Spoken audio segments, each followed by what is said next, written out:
Cricket खेळायला लागलो 11व्या वर्षी. 12व्या वर्षापासून मी ट्रॅव्हल करायला लागलो. फॅमिलीपासून थोडा दूर राहायला लागलो.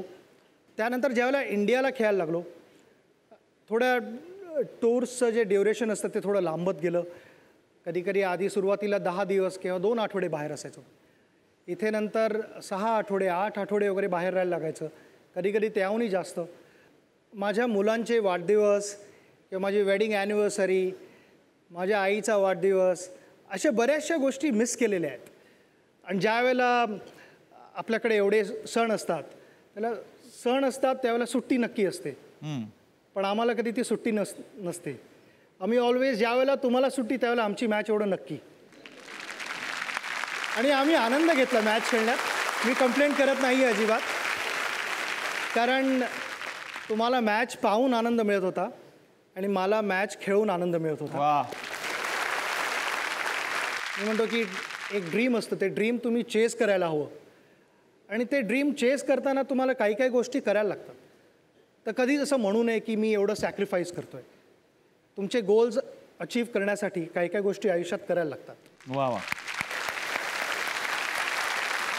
सर म्हणाले की सण समारंभ असताना सुद्धा त्यांना खेळावं लागायचं. मला एवढंच म्हणावंसं वाटतं, तुम्ही टेलिव्हिजनवर जेव्हा जेव्हा असायचं तेव्हा आमच्यासाठी सण असायचा. तो आमच्यासाठी सण होता. सर, क्रिकेटमध्ये तर तुम्ही खूप शिस्तप्रिय आहात, शांततेत खेळता. पण क्रिकेटच्या आधी आणि क्रिकेटच्या नंतर जी ड्रेसिंग रूम असते त्यात भरपूर धमाल चालत असेल. आणि तुमची ज्या काळातले मित्र होते, आत्ताचंही असतील, तेव्हाची टीम तर आवली होती सगळी. काहीतरी किस्से आम्हाला ऐकायला आवडतील सर. अनेक मस्तीखोर लोक होते टीममध्ये, अजूनही आहेत, ज्या करंट टीममध्ये पण आहेत मस्तीखोर लोक. एक फनी गोष्ट सांगावी तर ती ऑस्ट्रेलियन टूरवरती घडली होती. मला सौरव गांगुली येऊन धरेल नक्की. उद्या मला म्हणे की हे कशाला सांगायची गरज होती. पण सौरव गेला बाथरूममध्ये. अनेक तिकडे वॉशरूम्स होत्या तिकडे, आणि जिकडे सौरव बरोबर गेला आणि दरवाजा बंद केला, मी सहवागला बोललो, जरा इकडे आपण काहीतरी मजा करूया.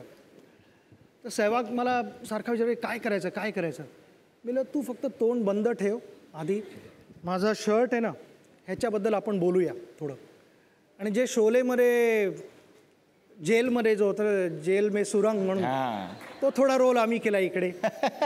सहवाग मला विचारायला लागला की ना, हा शर्ट तुझा एकदम सुपर्ब आहे, ही क्वालिटी तर आम्हाला कुठे बघायला मिळतच नाही.